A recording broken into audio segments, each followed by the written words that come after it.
So before the New York Attorney General's office hands the case to Donald Trump's legal team in that $250 million civil fraud lawsuit, they've got one witness left. It's not Trump. He did his thing yesterday, as we all remember, in rather juvenile, bombastic fashion. No, it's Ivanka. She's due on the stand tomorrow. Despite her failed last-minute appeal on the undue hardship that such an appearance would create in the midst of a school week, she will be the final witness in the AG office's line of questioning. Then the tables will turn, and Trump's team will begin calling their witnesses in the case, which will include, according to Trump's testimony yesterday, quote, the bankers, very big bankers, end quote. Joining our coverage, senior editor for Bloomberg Opinion and MSNBC political analyst Tim O'Brien joins us. Charlie is with us as well. Tim, what does that mean?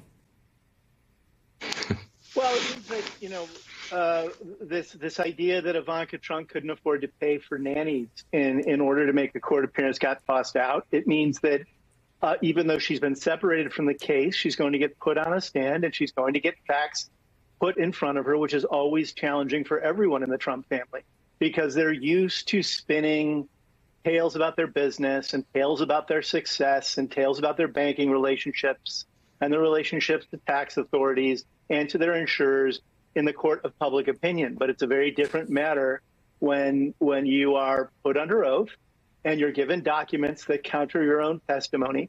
And in this case, I think it's accretive. It's adding to all of this evidence that has already been presented in court that the Trumps routinely inflated the value of their assets when it was useful for them to do that with banks, and deflated them when it was useful to do that with the tax authority.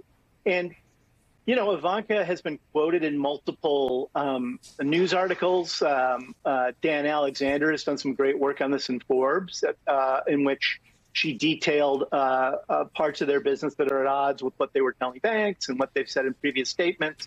So there's a very strong likelihood that she will just get cornered and carved up a little bit, as prosecutors do. And I think that's what to watch for here. And then this tension with her father. All of the children are captive to Donald Trump. They don't really exist comfortably outside his orbit. And she has a particularly convoluted, strange relationship with him that, as we all know, he has sexualized at times very uncomfortably. So the whole thing just makes for quite a show in the courtroom. I mean, it does add such a creepy element to it, the things he said about her physical attractiveness. I wonder, though, what did she do for the companies? I mean, what will the substance of the line of questioning be to Ivanka, Tim? Well, she was involved in negotiating deals, and she was involved in transmitting information about the value of those deals and the current value of the properties to the banks. All of the Trumps have tried to distance themselves from this idea that when they gave valuations for what they own to banks, they simply relied on their accountants. But the reality is their accountants refused to sign off on these financial statements because they were highlights for children.